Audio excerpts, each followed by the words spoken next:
Même, puisque déjà le soir, ils allaient au lit avec de nouveaux chefs. Alors, on va lancer le débat avec William. Bonjour. Bonjour, Eric, bonjour. Est-ce qu'il faut vraiment se surprendre par rapport à, je dois dire, aux derniers événements à Niamey, puisque déjà, par le passé, il y a quelques mois, on a aussi entendu quelques bruits de bottes, notamment aux portes du palais présidentiel, même si on a quand même réussi à contenir, je dois dire, les élans. Certainement que c'était juste reporté, doit-on dire, William.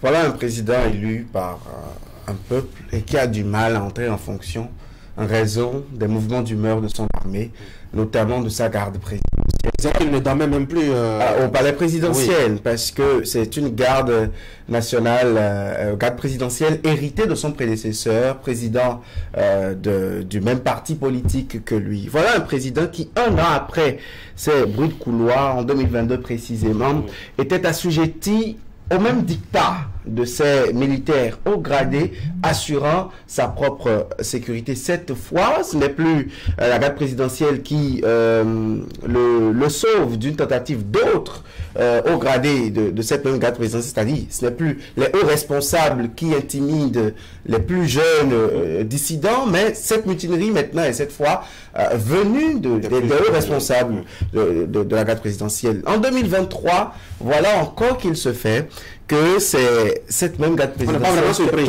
On n'est pas vraiment surpris. Comment est-ce qu'on peut comprendre justement qu'un président qui soit démocratiquement élu ainsi soit assujetti, soumis à autant de menaces, je dois dire, de velléité de la part d'une armée qui était censée le protéger? C'est le cas particulier du Niger dans ce vent de coup d'État ouest-africain.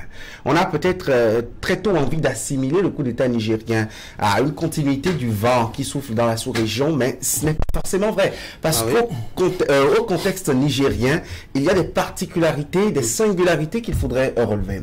Vous voyez, Franck a parlé dans son commentaire de Tiani, du général Tiani.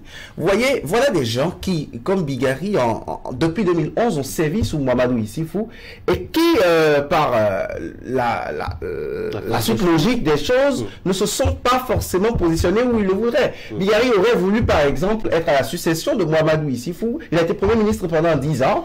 Voilà que c'est ce système fidèle à Issifou pendant longtemps qui est venu à la continuité de Bazoum. Et ne l'oublions pas, voilà un contexte également dans lequel dans la sous-région, le Niger est devenu peut-être la base militaire des puissances occidentales vomies dans d'autres États, notamment par rapport à la question terroriste. Donc, le contexte nigérien est tout autre selon moi.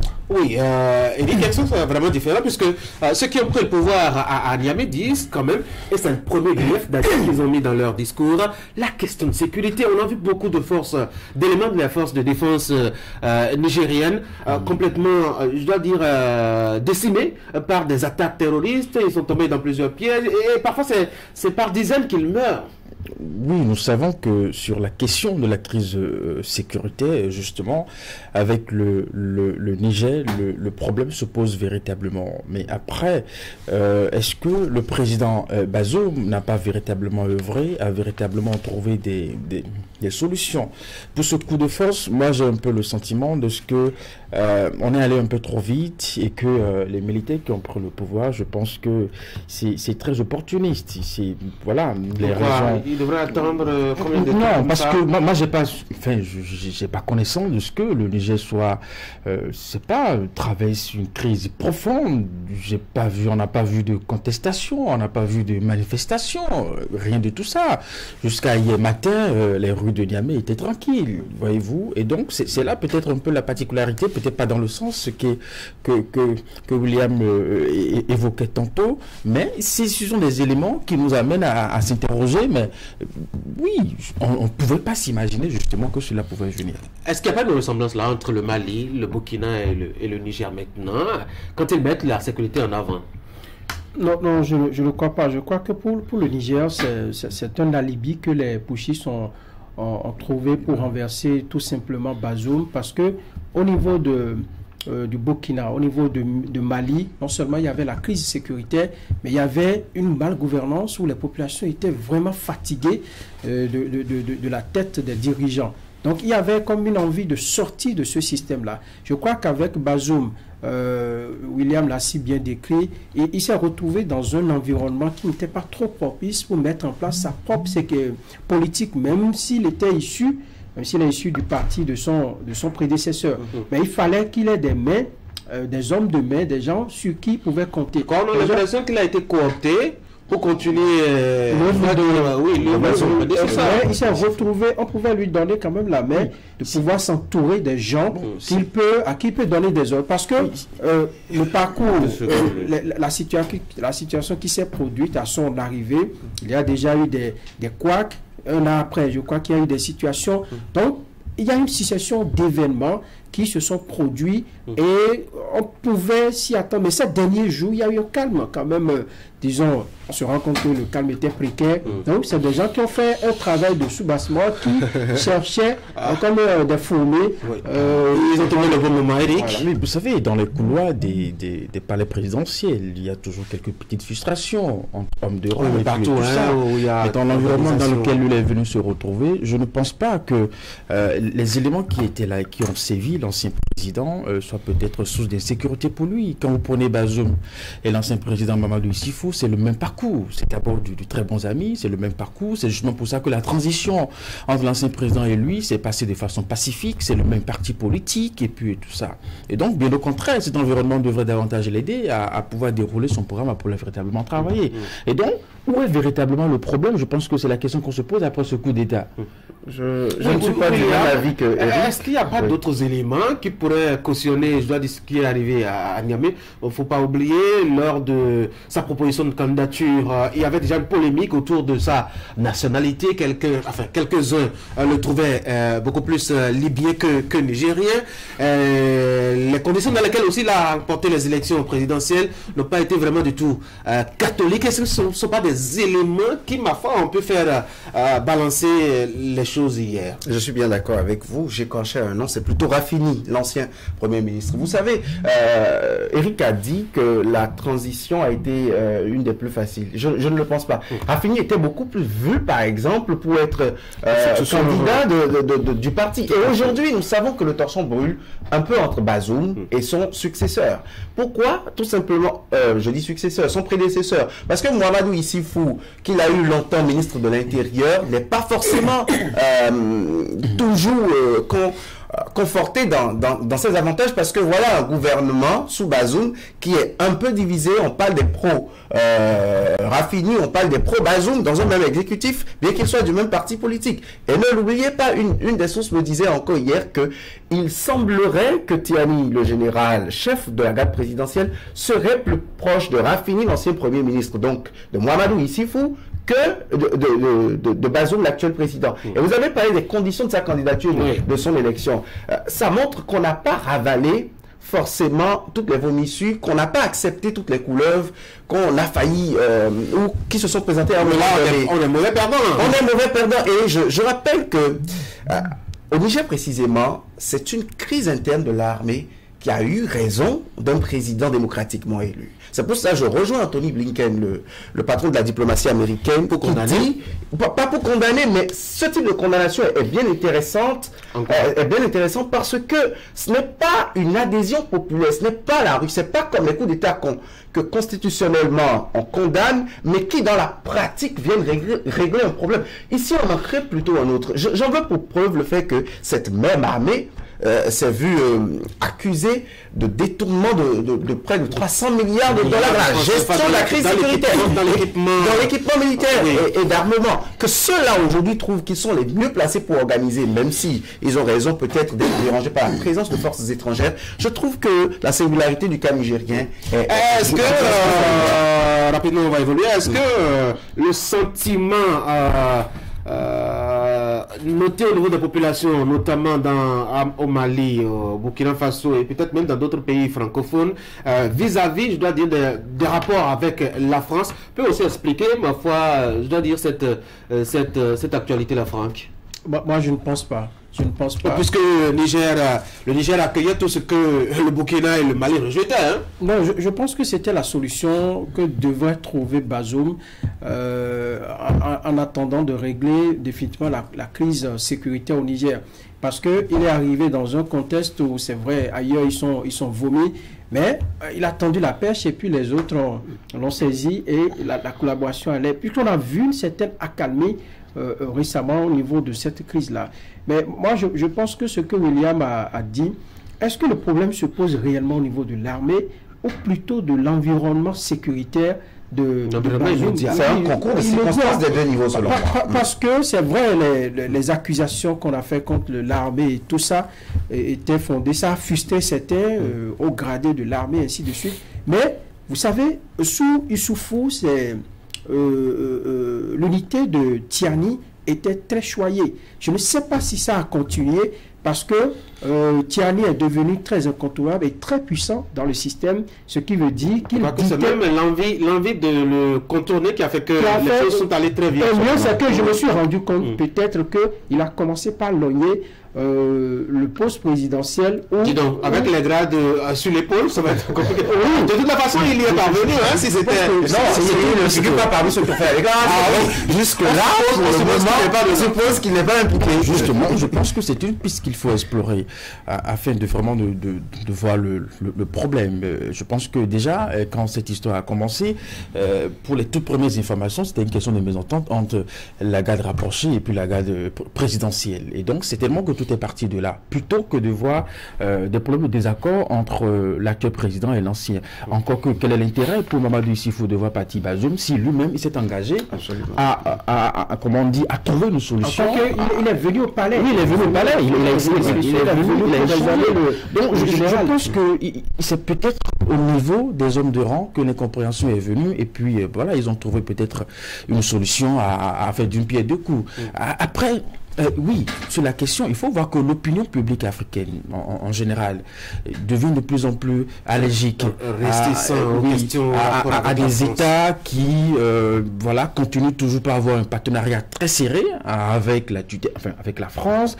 Nous savons que quand ça a commencé par le Mali et que le départ des troupes françaises qui se sont maintenant retrouvées au Niger, au niveau de l'opinion aussi, cela n'est pas suffisamment digéré.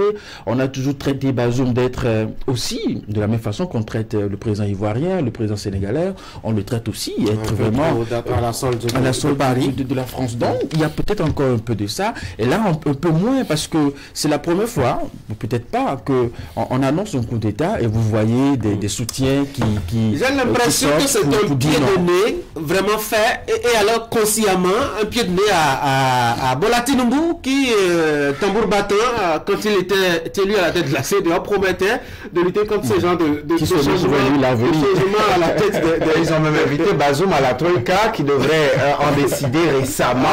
Et juste au retour de ça, quelques petits jours, il se prend une douche écossaise. Je pense quand même que c'est compliqué. Vous savez, c'est un peu de culot, hein, ma foi. Non, peut-être c'est une conjoncture qui s'y est prêtée aussi. Vous voyez, il y a une question que vous avez faite à Franck qui m'intéresse un peu. Est-ce que le vent du sentiment anti-français, que ce soit dans les populations ou dans l'élite, les gens veulent qu'on révise un peu les rapports entre les États. C'est comme ça, ils l'appellent sur les médias. Vous savez, je pense que d'un autre côté, c'est possible que ce soit une cause exogène. Vous voyez, ce que l'armée malienne rejette. Assimi Goïta fait partie des officiers qui, aux portes de Gao, ont été chassés par l'armée française. Hein, et il a gardé la frustration jusqu'à évincer Ibeka. Donc, vous voyez...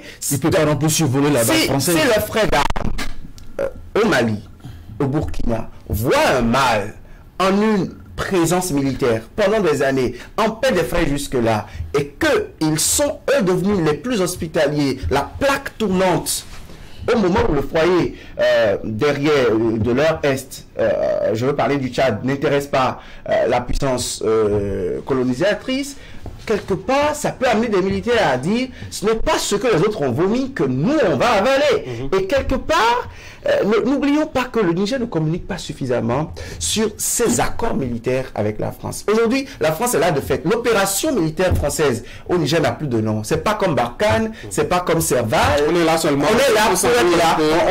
Le matériel ne doit pas retourner en France. Le matériel militaire, les plus de 1000 soldats français présents en Afrique de l'Ouest ne doivent pas retourner en France. Il faut les mettre quelque part sur le territoire. Et le Niger était bien hospitalier à ça. Le Niger a fait voter une loi au Parlement. Allez, on va rapidement finir là-dessus. Qu'est-ce que la CEDEAO peut faire maintenant, malgré ces mises en garde et ces condamnations? Je crois que Franck est il a mis déjà dans son commentaire qu'ils vont faire des allers-retours. C'est quand même quelques billets d'avion et quelques cas de mission, c'est déjà intéressant. Oui, c'est déjà intéressant. Mais avant cela, moi, je voudrais m'inquiéter. Plus de 60 ans après les indépendances, nous voici dans des pays où nous avons expérimenté, en tout cas, ce contexte-là, et qu'on en vient comme ça à des coups de force. C'était le Burkina, le Mali, la Guinée, ainsi de suite. Aujourd'hui, c'est le Niger. Moi, ça m'inquiète un tout petit peu. Pourquoi? Oui, ça m'inquiète parce qu'il doit y avoir un problème. Aussi facilement, on remet en cause l'ordre constitutionnel dans nos pays.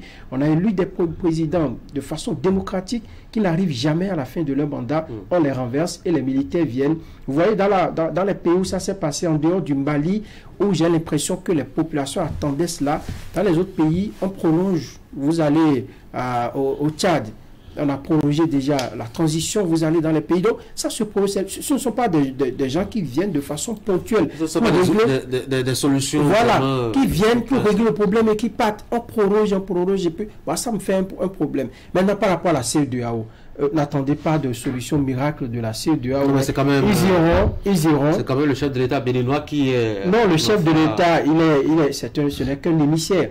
Il ira au nom de la CEDEAO. Je ne vois pas de solution venant de la CEDEAO. On va cautionner cela, mais faire semblant de régler tout simplement la crise. Je pense que je partage aussi l'inquiétude de Franck sur cette instabilité. Je pense que notre sous-région vit son printemps. Je ne sais pas comment on peut qualifier ça. Et puis... on est en été. La période hivernale et estivale, pardon. On peut conclure également que justement, c'est une fragilité également de nos systèmes. On pense que nos systèmes sont suffisamment solides, mais on se rend à l'évidence que ce n'est vraiment pas le cas. On se réveille aujourd'hui avec un président et le lendemain, on se réveille avec un autre. Et puis donc, c'est pas du tout bien. Et donc, il faut davantage réfléchir à renforcer nos mécanismes véritablement pour trouver une solution. Après, je pense aussi que c'est une perte, puisque Bazoum, sur des questions de sécurité, en matière de lutte contre le terrorisme, c'est l'expertise la plus proche. Et je pense que c'est d'ailleurs pour ça qu'il a été invité pour le ministre sommet au Nigeria. C'était pas seulement pour faire les photos. Mais puisqu'on devait débattre des questions de sécurité dans la sous-région, c'est l'expertise la plus proche. C'est une expertise, William l'a dit tout à l'heure. Et donc, dans un contexte déjà de tout ce qu'on a renvoyé, il a une connaissance, il a une connaissance vraiment. Je ne sais pas si vous l'avez vu, enfin vous l'avez écouté une fois à l'occasion de ces entretiens, de ces débats sur les questions de sécurité. Il est très pointu, justement. Et donc, je pense que dans la situation dans laquelle elle est aujourd'hui, dans un contexte déjà un peu tendu en matière de sécurité, on ne peut plus exploiter cette expertise-là. William, on va finir. Maintenant, sur la CEDEAO, nous connaissons son agenda traditionnel. Il y aura des missions, il y aura... Ce matin à 6h, Bazoum tweet. Pas beaucoup de... Bazoum tweet ce matin à 6h. Les acquis obtenus de la haute lutte seront sauvegardés. Tous les Nigériens épris de démocratie et de liberté y veilleront. Ah, il a encore son téléphone? Oui, il a pu communiquer. Anthony Blinken a affirmé hier qu'il a pu le joindre par téléphone. Okay. Et beaucoup d'instances régionales ont... C'est un coup d'État intelligent. Il y a des médias internationaux qui ont pu avoir une liaison téléphonique avec Bazoum complètement en soirée avant la déclaration des putschistes. CEDEAO, je ne pense pas qu'ils aient beaucoup de force. Vous voyez la condamnation de l'Union européenne, de l'Union africaine. L'Union africaine était où quand Idriss Déby est venu après Idriss Déby Itno? Ça ne les intéresse pas. Quand ils parlent tout le temps de changements anticonstitutionnels, mais quand les changements sont constitutionnels, mais anti-légitimes, ne sont pas légitimes, illégitimes, ça n'intéresse pas. Vous savez, parfois j'ai envie de voir pertinent. Il y a une candidature très validée à Libreville. Et qui passe inaperçu, qui n'intéresse personne. Oui. Qui n'intéresse personne. Parce qu'on a révisé la Constitution On a révisé la Constitution en février, les élections sont en août. Je ne sais pas si vous êtes informé. On révise la Constitution en février. Qui a pour l'espoir de la situation. Cette question n'intéresse pas les chefs d'État. Vous voyez, moi, je ne voudrais pas rentrer dans cette polémique des organisations sous-régionales. Elles sont taxées d'être des syndicats des chefs d'État. Elles le demeurent dans beaucoup de faits. Et moi, ici, on peut avoir une petite particularité. Tinubu, dans son premier discours, il a été vraiment virulent par rapport à ce genre de situation. Donc, il a maintenant l'occasion vraiment de rentrer en scène. Oui, mais je crois qu'il l'a montré de fort belle manière. Il a envoyé deux de ses. Déjà, il a été proactif. Pendant même que le coup d'État n'était pas encore consommé. Parce que dans d'autres cas, on attend que le coup d'État intervient, on attend un mois avant d'envoyer la mission. Vous avez bien vu l'image de, je ne sais pas si le réalisateur peut nous balancer encore. Laquelle? Mais j'ai pas vu des visages militaires vraiment. Ah oui? Oui. C'était des civils ça? On va voir ça avec j'ai vraiment pas vu l'intelligence de William. Vous voyez celui qui est à gauche là, à l'extrémité. À l'extrême gauche, qui a les mains. Ils ont tous les mains liées, le regard sur le papier. J'ai pas vu. C'est la discipline. C'est la décision, Franck. L'armée régulière n'a pas suivi la consigne jusqu'à une certaine heure de la journée. Voilà, c'est il y avait des routineries en armées et la garde présidentielle a dû dissiper les mouvements de soutien des populations qui venaient et qui se dirigeaient vers le palais présidentiel avec des tirs de sommation en l'air. Moi, je pense que c'est pas le dernier coup de force. C'est pas le dernier coup de force. Ah, ça, c'est un scénario qui avait manié encore. Ça pourrait changer. Ça pourrait changer. Alors, vous m'avez pris tout mon temps. J'avais prévu 3 sujets. Oui, on a encore le temps. Oh non, pas vraiment. Donnez-moi encore un sujet. Lequel vous choisissez? Oui, je vais vous porter ceci peut-être pour le week-end. Je ne sais pas ce qui pourrait vous intéresser entre Bola Tinubu annoncé à Cotonou. Ah oui. Puis les prestations de ces jeunes enfants-là, de cet héritage au mondial des scolaires à Rabat au Maroc. Je crois qu'ils ont fait forte sensation là-bas, hein, Franck? Oui, moi je suis fier lorsqu'on évoque cette question-là. Je suis fier d'être béninois et toutes les fois qu'on envoie les gens défendre nos couleurs, je voudrais que ce soit ainsi. Parce que dans d'autres domaines, c'est parfois le fiasco. Hein. Même dans le même domaine. Oui, on va faire je pense que parler de leurs années, déjà vous perdez votre appétit pour la journée. Je ne voudrais pas en parler, mais vous la journée, oui. William. Donc moi je suis fier. Au plan national, ils ont été exceptionnels. UFOA, zone B, dans l'Afrique de l'Ouest, ils étaient sur le toit, en homme comme en dame. CEG Kobli chez les dames, CEG Saint-Rita en homme. Les mêmes hommes vont à l'étranger, 10-0 pour le Mexique, 2-1 pour le Maroc, 2-0, 3-0 pour l'Angleterre, et on dit Bénin. Et c'est face à la France qu'en quart de finale, nous trébuchons. Je pense que c'est à encourager, que la dynamique est à maintenir, que ce ne soit pas les talents revenus de Brésil, que nous n'avons pas consommé suffisamment en U17 et pas en U20. Peut-être en Afrique du Sud aussi. Oui, qui en très peu de temps ont été éteints. Que ces jeunes ont les coups, qu'on les incube suffisamment pour qu'ils deviennent de très grands noms. Vous savez, il y en a qui ont quitté le championnat scolaire et qui sont devenus de très bons joueurs. Je veux citer par exemple Ouma Tchomoko. Qu'il y ait des Ouma Tchomoko et plus à travers ces promotions et que le football vive longtemps. On espère. Bon, je pense que j'ai vu quelque part sur Internet, quelqu'un se taguer en tout cas et de se réjouir qu'on ait retrouvé enfin des successeurs à nos guépards. Bon, je pense qu'il faut encore attendre un peu. Mais nos jeunes, ils ont vraiment donné le meilleur d'eux-mêmes. Et je pense que le système que nous mettons en place aujourd'hui pour ce qui est de notre football, les classes sportives par exemple, le championnat et tout cela permet vraiment aux jeunes de s'exprimer. Et c'est bien d'avoir ce résultat. Allez les gars, lundi on va parler de Bola Tinubu. C'est pas si ça vous intéresse. Comment serait lundi? Il y aurait de la matière. Oui, il y aurait de la matière. On pourra quand même discuter plus suffisamment. Comme ce type, on va le faire en anglais. Ah oui, c'est pas Franck qui voudrait en tout cas son plaisir, hein, lui qui nous a amené en Espagne. Ah, d'accord. Ah oui, il a fait Espagne précisément. Allez les gars, passez une bonne journée, bon week-end à vous. On va se voir lundi, mesdames et messieurs.